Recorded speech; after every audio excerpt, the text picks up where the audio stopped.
District championships starting to get on the line, and boy, it is getting exciting in high school football. Justin Jarrett has the latest.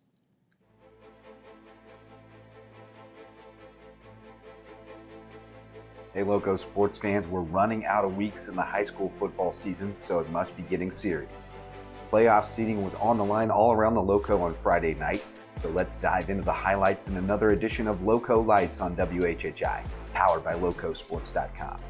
We'll start with a Lowco-on-Lowco showdown in Region 6 4A, as the Beaufort Eagles were looking to salvage their season and clinch a playoff spot when they traveled to the Tank to take on May River, but the Sharks had other ideas. May River bounced back from its first loss of the season to blast Beaufort 56-14 behind 469 rushing yards, as Gage Duncan, Andrew Johnson, and Sean Mitchell each went over 100 yards and were among the 5 different Sharks to score rushing touchdowns in a big win. After handing the Sharks that first defeat a week ago, the Hilton Head Seahawks stayed hot, as Thaddeus, Czarnecki, and Timko each rushed for 200 yards and 3 touchdowns, and Derrick Raniszewski was 9 of 14 for 158 yards and 3 TDs in a 65-6 blowout. 2 touchdown grabs for Jeremiah Walters. The Sharks and Seahawks each have one region loss now, and so do Bishop England and Bluffton, after the battling Bishops rallied for a last-second touchdown pass to stun the Bobcats 28-24 on Daniel Island. That means this week's Bluffton-May River matchup and next week's Bridge Bowl between the Bobcats and the Seahawks will be pivotal in determining the region champ. Buckle up. The number 2 seed from Region 5 2A was up for grabs Friday night in Seabrook, where the Whale Branch Warriors welcomed Hampton County on Beaufort's own, and the Warriors jumped out to a halftime lead but couldn't keep pace after the break, as Jalen Singletary rushed for 112 yards and a TD and caught a touchdown pass from Chris Terry, who threw 2 touchdown passes and added a rushing score in a 38-21 win to close out their regular season. The Warriors can still complicate things with an upset win at Barnwell on Friday. Speaking of upsets, the Hardeeville Hurricanes knocked off a top 10 team on the road to snap their 7-game losing streak.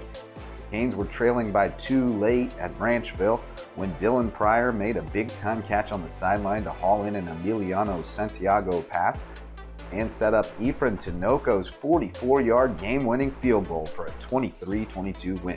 The team from WHHI had the broadcast from Hilton Head Christian Academy, where the Eagles hosted John Paul II for homecoming.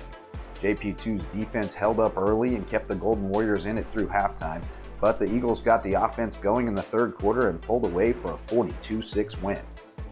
Reed McCollum passed for 233 yards and 3 touchdowns and rushed for 83 yards on the score, with Joey Haupt hauling in 2 touchdown grabs for the Eagles.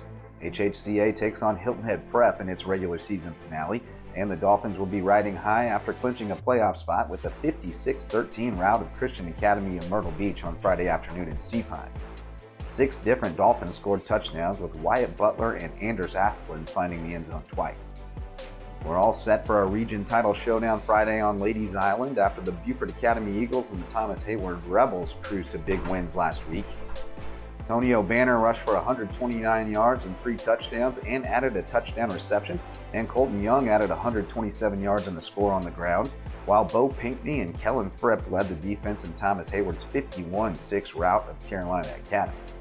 BA was just as dominant at Andrew Jackson Academy, as Nick Underwood scored 3 times on the ground and grabbed one of Dietrich Schuford's 2 touchdown passes in a 49-0 blowout.